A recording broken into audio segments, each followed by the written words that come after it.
Honoré de Balzac, el elixir de la larga vida. En un suntuoso palacio de Ferrara, agasajaba don Juan Belvívedero una noche de invierno a un príncipe de la casa de éste. En aquella época, una fiesta era un maravilloso espectáculo de riquezas reales de que sólo un gran señor podía disponer. Sentadas en torno a una mesa iluminada, con velas perfumadas, conversaban suavemente 7 alegres mujeres en medio de obras de arte, cuyos blancos mármoles destacaban en las paredes de estuco rojo y contrastaban con las ricas alfombras de Turquía. Vestidas de satén, resplandecientes de oro y cargadas de piedras preciosas que brillaban menos que sus ojos, todas contaban pasiones enérgicas, pero tan diferentes unas de otras como lo eran sus bellezas. No diferían ni en las palabras ni en las ideas. El aire, una mirada, algún gesto, el tono, servían en sus palabras como comentarios libertinos, lascivos, melancólicos o burlones. Una parecía decir: mi belleza sabe reanimar el corazón helado de un hombre viejo. Otra: adoro estar recostada sobre los almohadones pensando con embriaguez en aquellos que me adoran. Una tercera, debutante en aquel tipo de fiestas, parecía ruborizarse. En el fondo de mi corazón siento remordimientos, decía. Soy católica y temo al infierno, pero te amo tanto, tanto, que podría sacrificarte la eternidad. La cuarta, apurando una copa de vino de Kio, exclamaba: ¡viva la alegría! Con cada aurora tomo una nueva existencia. Olvidada del pasado, ebria aún del encuentro de la víspera, agoto todas las noches una vida de felicidad, una vida llena de amor. La mujer sentada junto al vídero lo miraba con los ojos llameantes, guardaba silencio. No me confiaría a unos espadachines para matar a mi amante si me abandonara. Después había reído, pero su mano convulsa hacía añicos una bombonera de oro milagrosamente esculpida. ¿Cuándo serás gran duque?, preguntó la sexta al príncipe, con una expresión de alegría asesina en los dientes y de delirio báquico en los ojos. ¿Y cuándo morirá tu padre?, dijo la séptima riendo y arrojando su ramillete de flores a don Juan con un gesto ebrio y alocado. Era una inocente jovencita acostumbrada a jugar con las cosas sagradas. ¡Ah! No me hables de ello, exclamó el joven y hermoso don Juan Belvídero. Solo hay un Padre eterno en el mundo, y la desgracia ha querido que sea yo quien lo tenga. Las 7 cortesanas de Ferrara, los amigos de don Juan y el mismo príncipe lanzaron un grito de horror. 200 años más tarde, y bajo Luis XV, las gentes de buen gusto hubieran reído ante esta ocurrencia. Pero, tal vez al comienzo de una orgía, las almas tienen aún demasiada lucidez.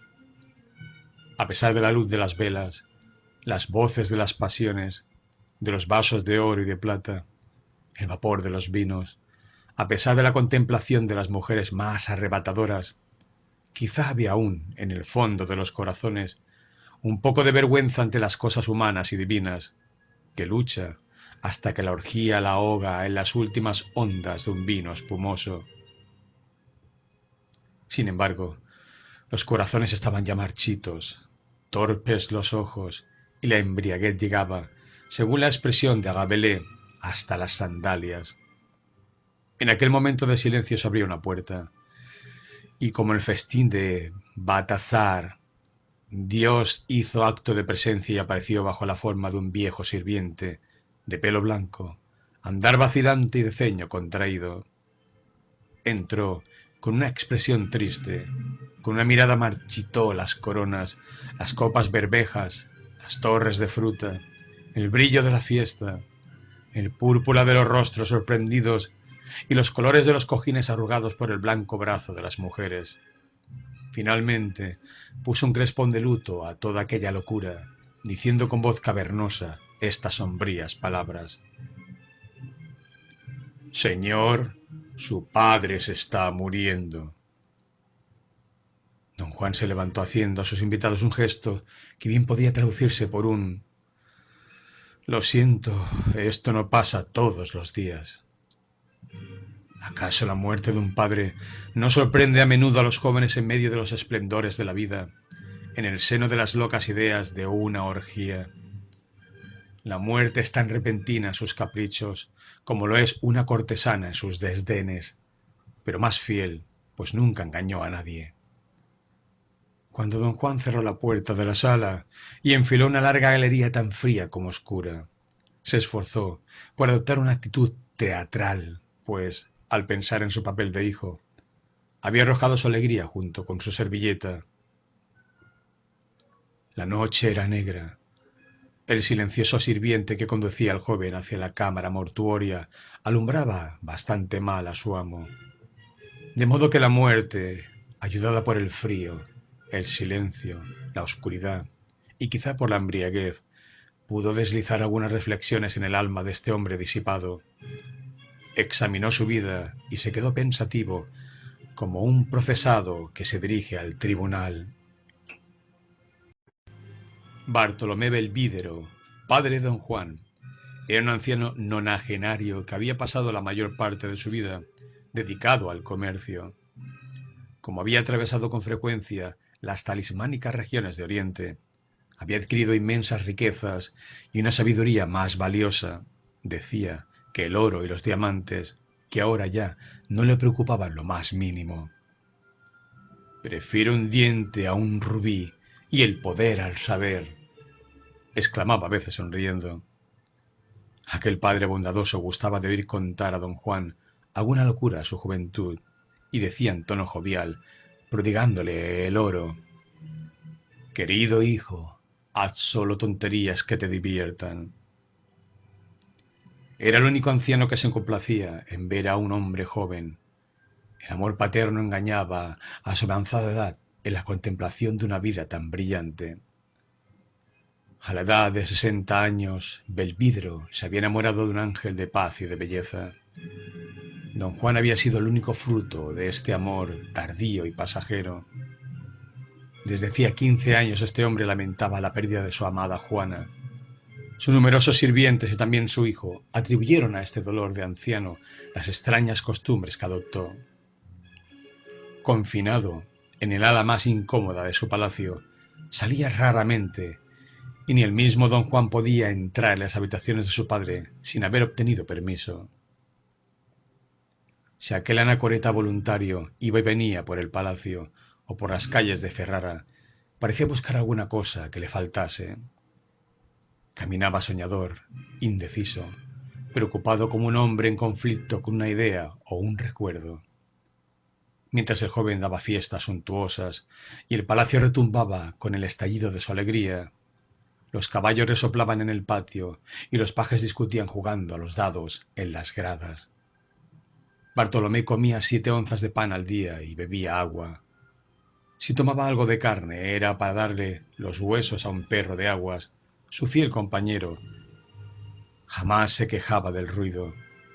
Durante su enfermedad, si el sonido del cuerpo de caza y los ladridos de los perros lo sorprendían, se limitaba a decir: «Ah, es don Juan que vuelve». Nunca hubo en la tierra un padre tan indulgente. Por otra parte, el joven Belvídero, acostumbrado a tratarlo sin ceremonias, tenía todos los defectos de un niño mimado. Vivía con Bartolomé como vive una cortesana caprichosa con un viejo amante, disculpando sus impertinencias con una sonrisa, vendiendo su buen humor y dejándose querer, reconstruyendo con un solo pensamiento el cuadro de sus años jóvenes. Don Juan se dio cuenta de que le sería difícil echar en falta la bondad de su padre. y sintiendo nacer remordimientos en el fondo de su corazón, mientras atravesaba la galería, estaba próximo a perdonar a Belvídero por haber vivido tanto tiempo. Le venían sentimientos de piedad filial, del mismo modo que un ladrón se convierte en un hombre honrado por el posible goce de 1.000.000 bien robado. Cruzó pronto las altas y frías salas que constituían los aposentos de su padre. Tras haber sentido los efectos de una atmósfera húmeda, respirado el aire denso, el rancio olor que exhalaban viejas tapicerías y armarios cubiertos de polvo, se encontró en la antigua habitación del anciano, ante un lecho nauseabundo, junto a una chimenea casi apagada. Una lámpara, situada sobre una mesa de forma gótica, arrojaba sobre el lecho, en intervalos desiguales, capas de luz más o menos intensas, mostrando de este modo el rostro del anciano siempre bajo un aspecto diferente. Silbaba el frío a través de las ventanas mal cerradas, y la nieve, azotando las vidrieras, producía un ruido sordo. Aquella escena contrastaba de tal modo con la que don Juan acababa de abandonar, que no pudo evitar un estremecimiento. Después tuvo frío, cuando al acercarse al lecho un violento resplandor, empujado por un golpe de viento, iluminó la cabeza de su padre. Sus rasgos estaban descompuestos, la piel pegada a los huesos tenía tintes verdosos que la blancura de la almohada sobre la que reposaba el anciano hacía aún más horribles. Contraída por el dolor, la boca entreabierta y desprovista de dientes, dejaba pasar algunos suspiros cuya lúgubre energía era sostenida por los aullidos de la tempestad. A pesar de tales signos de destrucción, brillaba en aquella cabeza un increíble carácter de poder, un espíritu superior que combatía a la muerte. Los ojos hundidos por la enfermedad guardaban una singular fijeza. Parecía que Bartolomé buscaba con su mirada moribunda a un enemigo sentado al pie de su cama para matarlo. Aquella mirada, fija y fría, era más escalofriante por cuanto que la cabeza permanecía en una inmovilidad semejante a la de los cráneos situados sobre la mesa de los médicos. Su cuerpo, dibujado por completo por las sábanas del lecho, permitía ver que los miembros del anciano guardaban la misma rigidez. Todo estaba muerto menos los ojos. Los sonidos que salían de su boca tenían también algo de mecánico. Don Juan sintió una cierta vergüenza al llegar junto al lecho de su padre moribundo, conservando un ramillete de cortesana en el pecho, llevando perfume de la fiesta y el olor del vino. «¡Te divertías!», exclamó el anciano cuando vio a su hijo. En el mismo momento, la voz fina y ligera de una cantante que hechizaba a los invitados, reforzada por los acordes de la viola con la que se acompañaba, dominó el bramido del huracán y resonó en la cámara fúnebre. Don Juan no quiso oír aquel salvaje asentimiento. Bartolomé dijo: «No te quiero aquí, hijo mío». Aquella frase llena de dulzura lastimó a don Juan, que no perdonó a su padre semejante puñalada de bondad. «¡Qué remordimientos, padre!», dijo hipócritamente. «Pobre Juanito», continuó el moribundo como sorda, «tan bueno he sido para ti, que no deseas mi muerte». «Oh», exclamó don Juan, «si fuera posible devolverte a la vida dándote parte de la mía». Cosas así pueden decirse siempre, pensaba el vividor. Es como si ofreciera el mundo a mi amante. Apenas concluyó este pensamiento cuando ladró el viejo perro de aguas. Aquella voz inteligente hizo que don Juan se estremeciera, pues creyó haber sido comprendido por el perro. «Ya sabía, hijo mío, que podía contar contigo», exclamó el moribundo. «Viviré, podrás estar contento. Viviré, pero sin quitarte un solo día que te pertenezca». «Delira», se dijo a sí mismo don Juan. Luego añadió en voz alta: «Sí, padre querido, vivirás ciertamente, porque tu imagen permanecerá en mi corazón». «No se trata de esa vida», dijo el noble anciano, reuniendo todas sus fuerzas para incorporarse, porque lo sobrecogió una de esas sospechas que solo nace en la cabeza de los moribundos. Escúchame, hijo, continuó con la voz debilitada por este último esfuerzo. No tengo yo más ganas de morirme que tú de prescindir de amantes, vino, caballos, halcones, perros y oro. Estoy seguro de ello, pensó el hijo arrollándose a la cabecera de la cama y besando una de las manos cadavéricas de Bartolomé. Pero, continuó en voz alta, Padre, Padre querido, hay que someterse a la voluntad de Dios. Dios soy yo, replicó el anciano refunfuñando. No blasfemes, dijo el joven viendo el aire amenazador que tomaba los rasgos de su padre. Guárdate de hacerlo. Has recibido la extrema unción y no podría hallar consuelo viéndote morir en pecado. ¿Quieres escucharme? Exclamó el moribundo, cuya boca crujió. Don Juan cedió. Reinó un horrible silencio. Entre los grandes silbidos de la nieve llegaron aún los acordes de la viola y la deliciosa voz, débiles como un día naciente. El moribundo sonrió. Te agradezco el haber invitado a cantantes, haber traído música, una fiesta, mujeres jóvenes y bellas, blancas y de negros cabellos, todos los placeres de la vida. Haz que se queden. Voy a renacer. Es el colmo del delirio, dijo don Juan. He descubierto un medio de resucitar. Mira, busca en el cajón de la mesa. Podrás abrirlo apretando un resorte que hay escondido por el grifo. Ya está, padre. Bien, cojo un pequeño frasco de cristal de roca. Aquí está. He empleado 20 años en... En aquel instante el anciano sintió próximo al final y reunió toda su energía para decir: tan pronto como haya exhalado el último suspiro, me frotarás todo el cuerpo con este agua y renaceré. Pues hay bastante poco, replicó el joven. Si bien Bartolomé ya no podía hablar, tenía aún la facultad de oír y de ver, y al oír esto, su cabeza se volvió hacia don Juan con un movimiento de escalofriante brusquedad. Su cuello se quedó torcido como el de una estatua de mármol a quien el pensamiento del escultor ha condenado a mirar de lado. Sus ojos, más grandes, adoptaron una espantosa inmovilidad. Estaba muerto. Muerto perdiendo su única, su última ilusión. Buscando asilo en el corazón de su hijo, encontró una tumba más honda que las que los hombres cavan habitualmente a sus muertos. Sus cabellos se habían erizado también por el horror, y su mirada convulsa hablaba aún. Era un padre saliendo con rabia de un sepulcro para pedir venganza a Dios. Vaya, se acabó el buen hombre, exclamó don Juan. Presuroso por acercar el misterioso cristal a la luz de la lámpara, como un bebedor examina su botella al final de la comida, no había visto blanquear el ojo de su padre. El perro contemplaba con la boca abierta alternativamente a su amo muerto y el elixir, del mismo modo que don Juan miraba, ora a su padre, ora al frasco. La lámpara arrojaba ráfagas ondulantes. El silencio era profundo. La viola había enmudecido. Belvídero se estremeció creyendo ver moverse a su padre.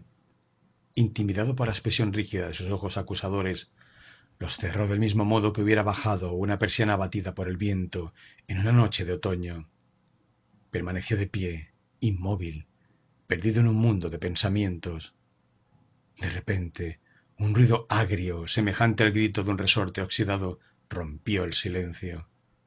Don Juan, sorprendido, estuvo a punto de dejar caer el frasco. De sus poros brotó un sudor más frío que el acero de un puñal.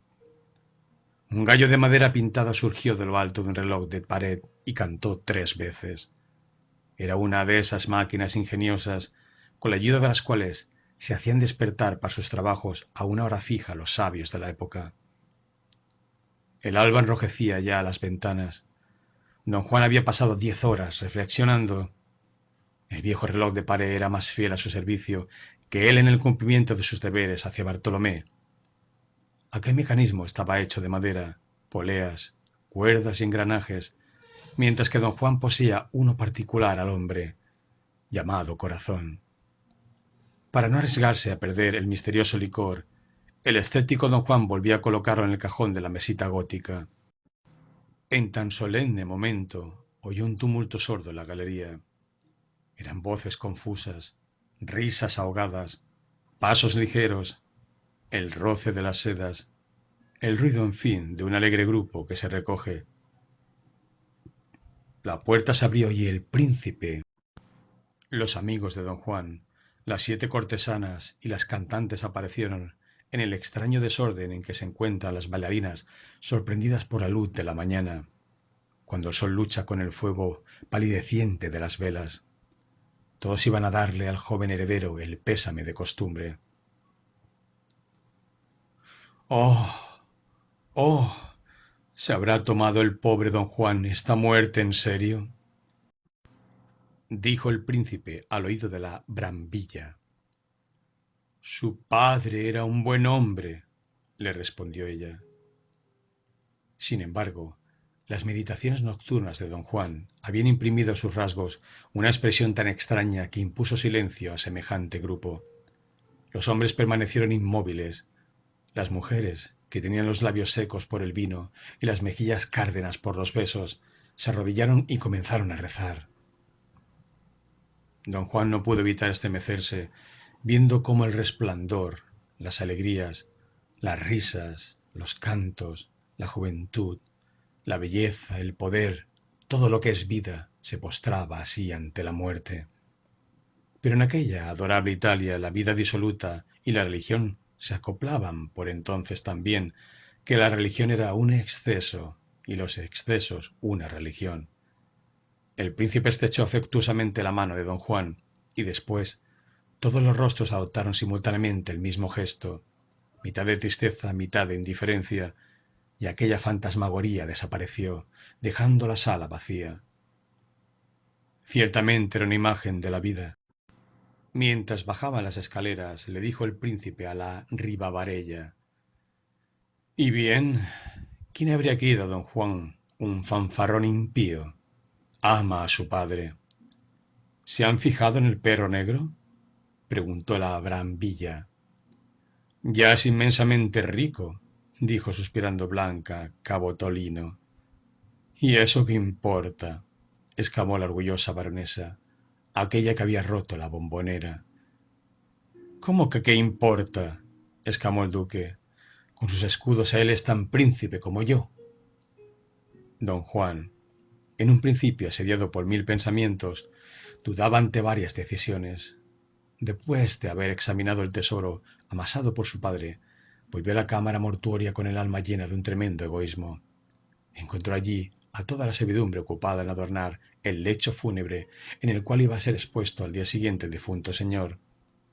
En medio de una soberbia capilla ardiente, curioso espectáculo que toda Ferrara vendría a admirar. Don Juan hizo un gesto y su gente se detuvieron, sobrecogidos, temblorosos. Déjenme solo aquí, dijo con voz alterada, y no entren hasta que yo salga.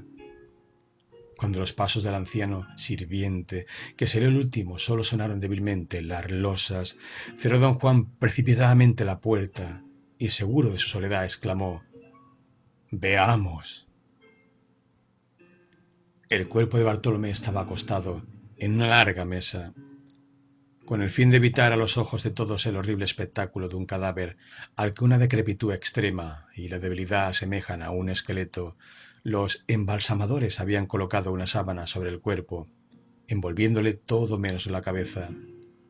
Aquella especie de momia yacía en el centro de la habitación y la sábana, amplia, dibujaba vagamente las formas, aun así duras, rígidas y heladas.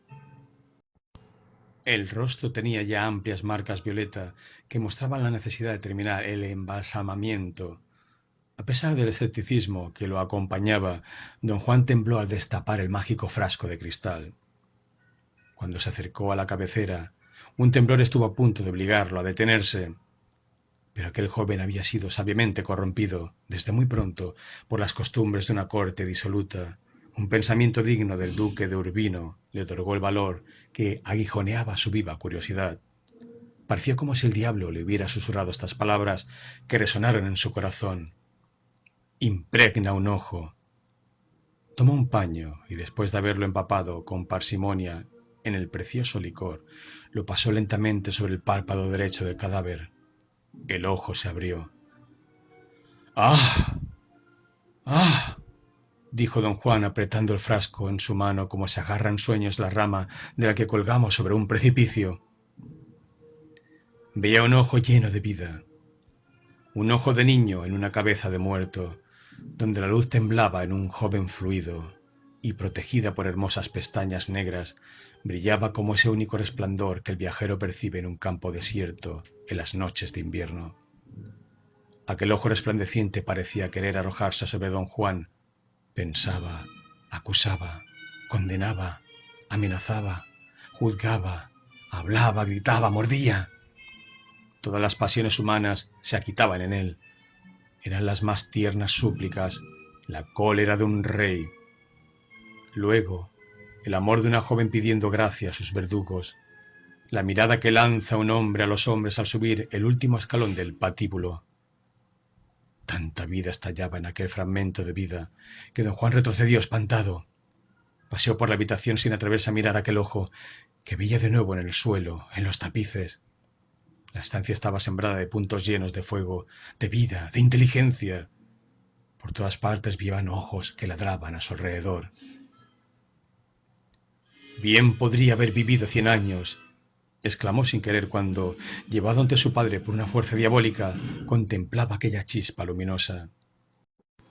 De repente, aquel párpado inteligente se cerró y volvió a abrirse bruscamente, como el de una mujer que consiente.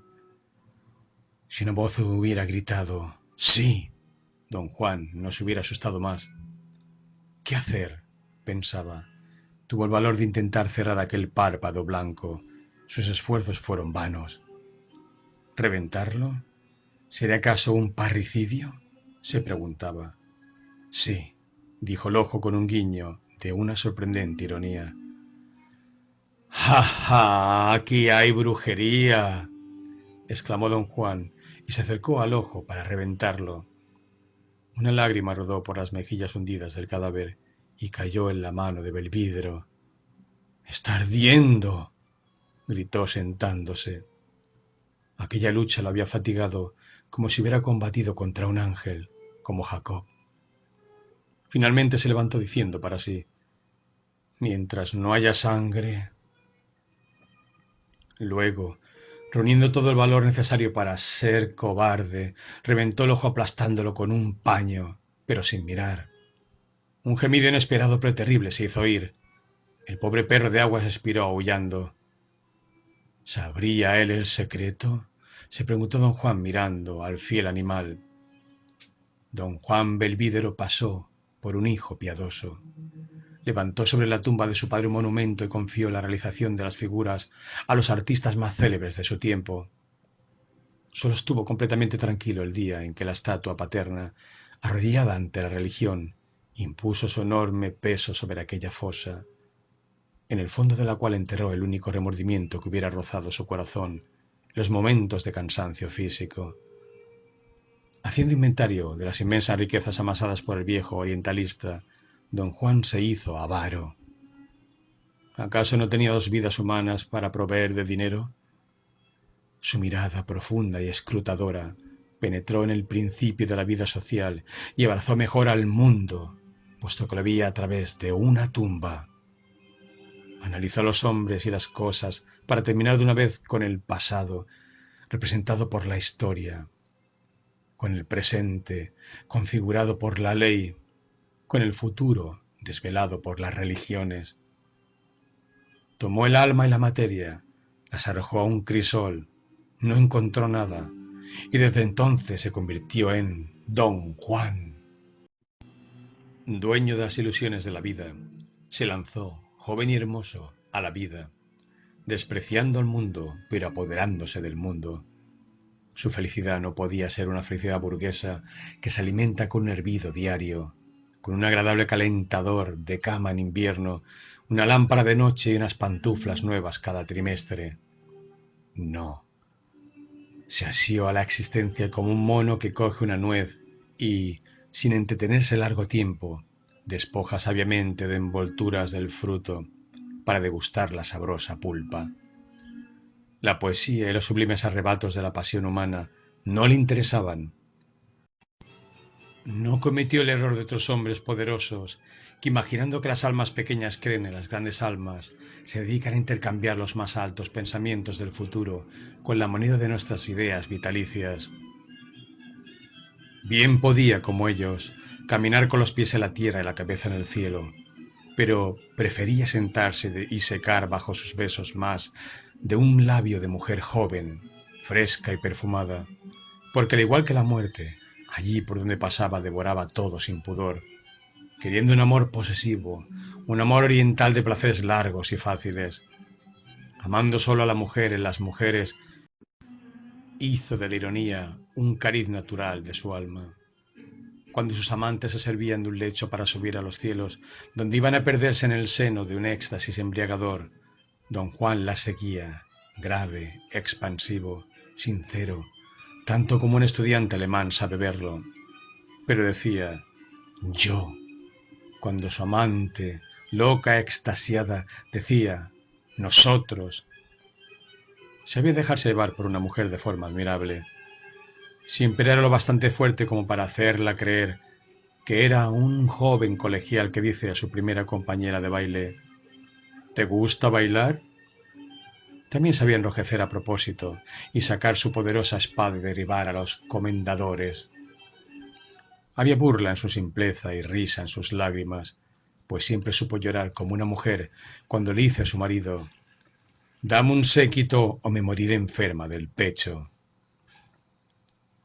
Para los negociantes, el mundo es un fardo o una mesa de billetes en circulación. Para la mayoría de los jóvenes es una mujer. Para algunas mujeres es un hombre. Para ciertos espíritus en un salón, una camarilla, un barrio, una ciudad. Para don Juan el universo era él, modelo de gracia y de belleza, con un espíritu seductor.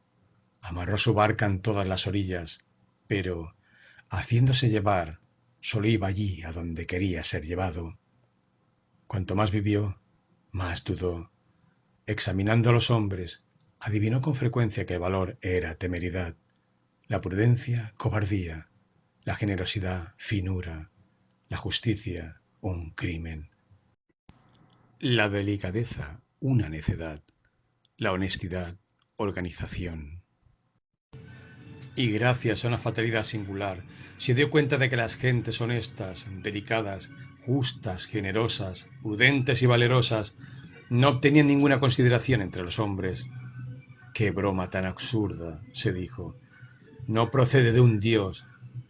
Y entonces, renunciando a un mundo mejor, jamás se descubrió al oír pronunciar un nombre y consideró a los santos de piedra de las iglesias como obras de arte.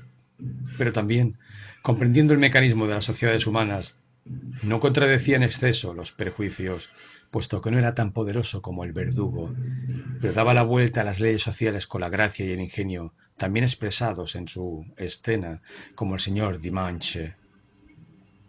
Fue, en efecto, el tipo de don Juan de Molière, del Fausto de Goethe, de Manfred de Byron y del Melmoth de Maturín, grandes imágenes trazadas por los mayores genios de Europa, y a las que no faltarán quizás ni los acordes de Mozart ni la lira de Rossini.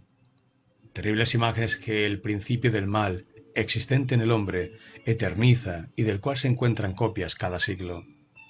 Bien porque este tipo entra en conversaciones humanas encarnándose en Mirabeau, bien porque se conforma con actuar en silencio como Bonaparte, o de comprimir el mundo en una ironía como el divino Rabelais, o incluso se ría de los seres en lugar de insultar a las cosas como el mariscal de Richelieu, o que se burle a la vez de los hombres y de las cosas como el más célebre de nuestros embajadores. Pero la profunda jovialidad de don Juan Belvídero precedió a todos ellos. Se rió de todo. Su vida era una burla que abarcaba hombres, cosas, instituciones e ideas. En lo que respecta a la eternidad, había conversado familiarmente media hora con el Papa Julio II y al final de la charla le había dicho riendo: si es absolutamente preciso elegir, prefiero creer en Dios a creer en el diablo. El poder unido a la bondad ofrece siempre más recursos que el genio del mal. Sí, pero Dios quiere que se haga penitencia en este mundo. ¿Siempre piensa en sus indulgencias?, respondió Belvídero. Pues bien, tengo reservada toda una existencia para arrepentirme de las faltas de mi primera vida. Ah, si es así como entiendes la vejez, exclamó el Papa, corres el riesgo de ser canonizado. Después de su ascensión al papado, puede creerse todo. Fueron entonces a ver a los obreros que construían la inmensa basílica consagrada a San Pedro. San Pedro es el hombre de genio que dejó constituido nuestro doble poder, dijo el Papa don Juan. Merece este monumento, pero a veces, por la noche, pienso que en un silencio borrará todo esto y habrá que volver a empezar. Don Juan y el Papa se echaron a reír. Se habían entendido bien. Un necio habría ido a la mañana siguiente a divertirse con Julio II a casa de Rafael o a la deliciosa Villa Madame, pero Belvídero acudió a verlo oficiar pontificalmente para convencerse de todas sus dudas. En un momento libertino, la Robert hubiera podido desdecirse y comentar el Apocalipsis. Sin embargo, esta leyenda no tiene por objeto el proporcionar material a aquellos que deseen escribir sobre la vida de don Juan, sino que está destinada a probar a las gentes honestas que Belvídero no murió en un duelo con una piedra como algunos litógrafos quieren hacer creer. Cuando don Juan Belvídero alcanzó la edad de 60 años, se instaló en España. Allí, ya anciano, se casó con una joven encantadora andaluza. Pero, tal y como lo había calculado, no fue ni buen padre ni buen esposo. Había observado que no somos tan tiernamente amados como por las mujeres en las que nunca pensamos.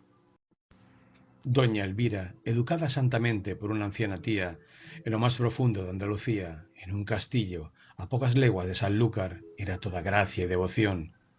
Don Juan adivinó que aquella joven sería del tipo de mujer que combate largamente una pasión antes de ceder, y por ello pensó poder conservarla virtuosa hasta su muerte. Fue una broma seria, un jaque que se quiso reservar para jugarlo en sus días de vejez.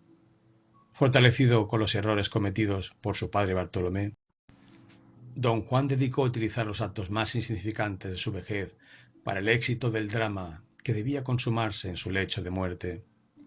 De este modo, la mayor parte de su riqueza permaneció oculta en los sótanos de su palacio de Ferrara, donde raramente iba. Con la otra mitad de su fortuna estableció una renta vitalicia para que le produjera intereses durante su vida, la de su mujer y la de sus hijos, astucia que su padre debiera haber practicado. Pero semejante maquiavélica especulación no le fue muy necesaria. El joven Felipe Belvídero, su hijo, se convirtió en un español tan concienzudamente religioso como impío era su padre, quizá en virtud del proverbio a padre avaro, hijo pródigo. El abad de Sanlúcar fue elegido por don Juan para dirigir la conciencia de la duquesa de Belvídero y de Felipe. Aquel eclesiástico era un hombre santo, admirablemente bien proporcionado, alto, de bellos ojos negros y una cabeza al estilo de Tiberio, cansada por el ayuno, blanca por la mortificación y diariamente tentada como son tentados todos los solitarios. Quizá esperaba el anciano señor matar a algún monje antes de terminar su primer siglo de vida. Pero, bien porque el abad fuera tan fuerte como podía serlo el mismo don Juan, bien porque doña Elvira tuviera más prudencia o virtud de la que España le otorga a las mujeres, don Juan fue obligado a pasar sus últimos días como un viejo cura rural, sin escándalos en su casa. A veces sentía placer si encontraba a su mujer o a su hijo faltando sus deberes religiosos, y les exigía realizar todas las obligaciones impuestas a los fieles por el Tribunal de Roma. En fin, nunca se sentía tan feliz como cuando oía al galante abad de Sanlúcar, a doña Elvira y a Felipe discutir sobre un caso de conciencia. Sin embargo, a pesar de los cuidados que don Juan Belvídero prodigaba a su persona, llegaron los días de decrepitud. Con la edad del dolor llegaron los gritos de impotencia, gritos tanto más desgarradores cuanto más ricos eran los recuerdos de su ardiente juventud y de su voluptuosa madurez. Aquel hombre, cuyo grado más alto de burla era inducir a los otros a creer en las leyes y principios de los que él se mofaba, se dormía por las noches pensando en un quizá. Aquel modelo de elegancia, aquel duque vigoroso en las orgías, soberbio en la corte, gentil para con las mujeres cuyos corazones había retorcido como un campesino retuerce una vara de mimbre. Aquel hombre ingenio tenía una pituita pertinaz, una molesta ciática y una gota brutal. Veía cómo sus dientes lo abandonaban, al igual que se van una a una las más blancas damas, las más engalanadas, dejando el salón desierto. Finalmente sus atrevidas manos temblaron, sus esbeltas piernas se tambalearon, y una noche la apoplejía aprisionó sus manos corvas y heladas. Desde aquel fatal día se volvió taciturno y duro. Acusaba la dedicación de su mujer y de su hijo, pretendiendo en ocasiones que sus emotivos cuidados y delicadezas le eran así prodigados porque había puesto su fortuna en rentas vitalicias. Elvira y Felipe derramaban entonces lágrimas amargas y doblaban sus caricias al malicioso viejo, cuya voz cascada se volvía afectuosa para decirles: «Queridos míos, querida esposa, me perdonan, ¿verdad? Los atormento un poco. Ay, gran Dios, ¿cómo te sirves de mí para poner a prueba a estas dos celestes criaturas? Yo, que debiera ser su alegría, soy su calamidad». De este modo los encadenó a la cabecera de su cama, haciéndoles olvidar meses enteros de impaciencia y crueldad por una hora en que les prodigaba los tesoros, siempre nuevos, de su gracia y de una falsa ternura. Paternal sistema que resultó infinitamente mejor que el que su padre había utilizado en otro tiempo para con él. Por fin llegó a un grado tal de enfermedad en que, para acostarlo, había que manejarlo como una falúa que entra en un canal peligroso. Luego llegó el día de la muerte. Aquel brillante y estético personaje de quien solo el entendimiento sobrevivía a la más espantosa de las destrucciones, se vio entre un médico y un confesor, los dos seres que le eran más antipáticos. Pero estuvo jovial con ellos.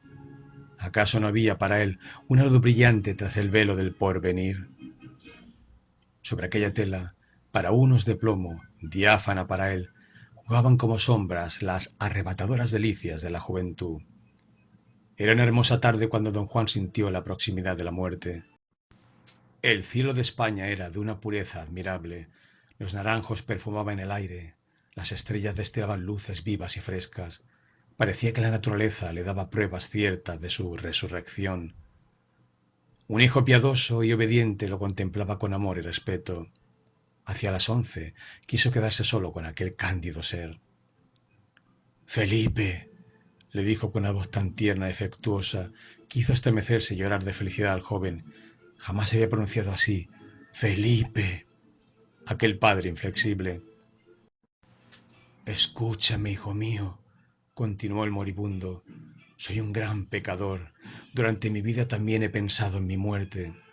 En otro tiempo fui amigo del gran Papa Julio II. El ilustre pontífice temió que la excesiva exaltación de mis sentidos me hiciese cometer algún pecado mortal entre el momento de expirar y de recibir los santos óleos. Me regaló un frasco con el agua bendita que emana entre las rocas en el desierto. He mantenido el secreto de este despilfarro del tesoro de la Iglesia, pero estoy autorizado a revelar el misterio a mi hijo, in articulo mortis. Encontrarás el frasco en el cajón de esa mesa gótica que siempre ha estado en la cabecera de mi cama. El precioso cristal podrá servirte aún, querido Felipe, Júrame por tu salvación eterna que ejecutarás puntualmente mis órdenes. Felipe miró a su padre. Don Juan conocía demasiado la expresión de los sentimientos humanos como para no morir en paz bajo el testimonio de aquella mirada, como su padre había muerto en la desesperanza de su propia mirada. Tú merecías otro padre, continuó don Juan. Me atrevo a confesarte, hijo mío, que en el momento en que el venerable abad de Sanlúcar me ministraba el viático, pensaba la incompatibilidad de los dos poderes, el del diablo y el de Dios. ¡Oh, padre! Y me decía a mí mismo que cuando Satán haga su paz tendrá que acordar el perdón de sus partidarios para no ser un gran miserable. Este día me persigue. Iré pues al infierno, hijo mío, si no cumples mi voluntad. Oh, dímela pronto, padre. Tan pronto como haya cerrado los ojos, continuó don Juan. Unos minutos después cogerás mi cuerpo, aún caliente, y lo extenderás sobre una mesa, en medio de la habitación. Después apagarás la luz. El resplandor de las estrellas deberá ser suficiente. Me despojarás de mis ropas, rezarás Padre Nuestros y Ave Marías elevando tu alma a Dios, y humedecerás cuidadosamente con esta agua santa mis ojos, mis labios, toda mi cabeza, primero, y luego sucesivamente los miembros y el cuerpo. Pero, hijo mío, el poder de Dios es tan grande que no deberás asombrarte de nada. Entonces, don Juan, que sintió llegar la muerte, añadió con voz terrible: «Coge bien el frasco», y expiró dulcemente los brazos de su hijo, cuyas abundantes lágrimas bañaron su rostro irónico y pálido. Era cerca de la medianoche cuando don Felipe Belvídero colocó el cadáver de su padre sobre la mesa. Después de haber besado su frente amenazadora y sus grises cabellos, apagó la lámpara. La suave luz producida por la claridad de la luna, cuyos extraños reflejos iluminaban el campo, permitió al piadoso Felipe entrever indistintamente el cuerpo de su padre como algo blanco en medio de la sombra. El joven impregnó un paño en el licor que, sumido en la oración, ungió fielmente aquella cabeza sagrada en un profundo silencio. Oía estremecimientos indescriptibles, pero los atribuía a los juegos de la brisa en la cima de los árboles. Cuando humedeció el brazo derecho sintió que un brazo fuerte y vigoroso le cogía el cuello. El brazo de su padre. Profirió un grito desgarrador y dejó caer el frasco, que se rompió. El licor se evaporó. Las gentes del castillo acudieron provistos de candelabros, como si la trompeta del juicio final hubiera sacudido el universo. En un instante la habitación estuvo llena de gente. La multitud temblorosa vio a don Felipe desvanecido, pero retenido por el poderoso brazo de su padre, que le apretaba el cuello. Después, cosa sobrenatural, los asistentes contemplaron la cabeza de don Juan, tan joven y tan bella como la de Antinó, una cabeza con cabellos negros, ojos brillantes, boca bermeja y que se agitaba de forma escalofriante, sin poder mover el esqueleto al que pertenecía. Un anciano servidor gritó: «¡Milagro!», y todos los españoles repitieron: «¡Milagro!». Doña Elvira, demasiado piadosa como para admitir los misterios de la magia, mandó buscar al abad de Sanlúcar. Cuando el prior contempló con sus propios ojos el milagro, decidió aprovecharlo, como hombre inteligente y como abad, para aumentar sus ingresos. Declarando enseguida que don Juan sería canonizado sin ninguna duda, fijó la apoteósica ceremonia en su convento, que lo sucesivo se llamaría, dijo, San Juan de Lúcar. Ante estas palabras la cabeza hizo un gesto jocoso. El gusto de los españoles por este tipo de solemnidades es tan conocido que no resultan difíciles de creer las hechicerías religiosas con que el abad de Sanlúcar celebró el traslado del bienaventurado don Juan Belvídero a su iglesia.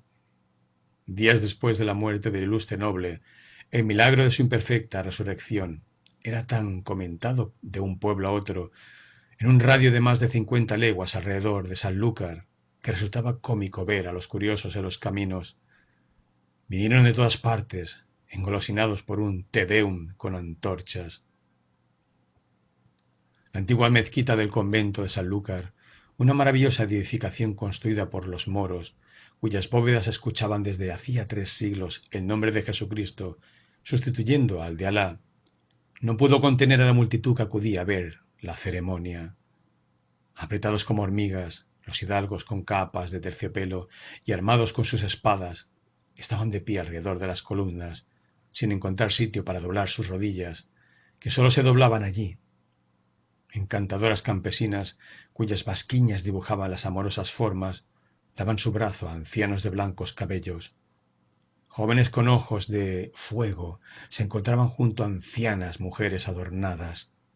Había, además, parejas estremecidas de placer, novias curiosas acompañadas por sus bienamados, recién casados, niños que se cogían de la mano, temerosos. Allí estaba aquella multitud, llena de colorido, brillante en sus contrastes, cargada de flores, formando un suave tumulto en el silencio de la noche. Las amplias puertas de la iglesia se abrieron.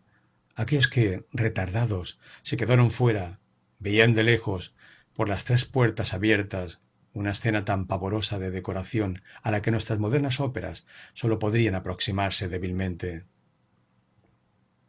Devotos y pecadores, presurosos por alcanzar la gracia del nuevo santo, encendieron en su honor millares de velas en aquella amplia iglesia, resplandores interesados que concedieron un mágico aspecto al monumento. Las negras arcadas, las columnas sus capiteles, las capillas profundas y brillantes de oro y plata, las galerías, las figuras sarracenas recortadas, los más delicados trazos de tan delicada escultura se dibujaban en aquella luz excesiva como caprichosas figuras que se forman en un brasero al rojo. Era un océano de fuego, dominado al fondo de la iglesia por un coro dorado, donde se levantaba el altar mayor, cuya gloria habría podido rivalizar con la de un sol naciente. En efecto, el esplendor de las lámparas de oro, de los candelabros de plata, de los estandartes, de las borlas, de los santos y de los exvotos, palidecía ante el relicario en que se encontraba don Juan. El cuerpo del impío resplandecía de pedrería, de flores, cristales, diamantes, oro y plumas tan blancas como las alas de un serafín, y sustituía en el altar a un retablo de Cristo. A su alrededor brillaban numerosos cirios que lanzaban al aire ondas llameantes. El abad de Sanlúcar, adornado con los hábitos pontificios, con su mitra enriquecida de piedras preciosas, su roqueta, su báculo de oro, estaba sentado, rey del coro, en un sillón de lujo imperial, en medio del clero compuesto por impasibles ancianos de cabellos plateados, revestidos de albas finas, y que lo rodeaban semejantes a los santos confesores que los pintores agrupan alrededor del Eterno. El gran chantre y los dignatarios del cabildo, adornados con los brillantes insignias de sus vanidades eclesiásticas, iban y venían en el seno de las nubes formadas por el incienso, semejantes a los astros que ruedan en el firmamento. Cuando llegó la hora del triunfo, las campanas despertaron los ecos del campo, y aquella inmensa asamblea lanzó a Dios el primer grito de alabanza con que comienza el Te Deum. Sublime grito. Eran voces puras y ligeras, voces de mujeres en éxtasis unidas a las voces graves y fuertes de los hombres, de millares de voces tan poderosas que el órgano no dominó el conjunto, a pesar del mugir de sus tubos. Solo las agudas notas de la voz joven de los niños del coro y los amplios acentos de algunos bajos suscitaron ideas graciosas, dibujaron la infancia y la fuerza en este arrebatador concierto de voces humanas confundidas en un sentimiento de amor. Te Deum laudamus. Aquel canto salía del seno de la catedral negra de mujeres y hombres arrodillados, semejante a una luz que brilla de pronto en la noche, y se rompió el silencio como por el estallido de un trueno. Las voces ascendieron con nubes del incienso que arrojaban entonces velos diáfanos y azulados sobre las fantasías maravillosas de la arquitectura. Todo era riqueza, perfume, luz y melodía. En el instante en que aquella música de amor y de reconocimiento se concentró en el altar, don Juan, demasiado educado como para no dar las gracias, demasiado espiritual, por no decir burlón, respondió con una espantosa carcajada y se acomodó en su relicario. Pero el diablo le hizo pensar en el riesgo que corría de ser tomado por un hombre ordinario, un santo, un Bonifacio, un Pantaleón. Turbó aquella melodía de amor con un aullido al que se unieron las 1000 voces del infierno. La tierra bendecía, el cielo maldecía, la iglesia tembló con sus antiguos cimientos. Te Deum laudamus, decía la asamblea. Al diablo todos, son unas bestias. Dios, Dios, carajos, demonios, animales, son unos estúpidos con su viejo Dios. Y un torrente de imprecaciones discurrió como un río de lava ardiente en una erupción del Vesubio. Deus Sabaoth, Sabaoth, gritaron los cristianos. Insulta la majestad del infierno, contestó don Juan con un rechinar de dientes. Pronto pudo el brazo viviente salir por encima del relicario y amenazó a la asamblea con gestos de desesperación e ironía. El santo nos bendice, dijeron las viejas mujeres, los niños y los novios, gentes crédulas. Así somos frecuentemente engañados en nuestras adoraciones. El hombre superior se burla de los que lo elogian y elogia en ocasiones a aquellos de los que se burla en el fondo de su corazón. Cuando el abad, arrodillado ante el altar, cantaba Sante Johannes, ora pro nobis, entendió claramente, oh coglione. ¿Qué pasa ahí arriba? Exclamó el deán al ver moverse el relicario. El santo hace diabluras, respondió el abad. Entonces aquella cabeza viviente se separó violentamente del cuerpo, que ya no vivía, y cayó sobre el cráneo amarillo del oficiante. Acuérdate de doña Elvira, gritó la cabeza devorando a la del abad. Este profirió un horrible grito que turbó la ceremonia. Todos los sacerdotes corrieron y rodearon a su soberano. ¡Imbécil! ¿Y dices que hay un Dios?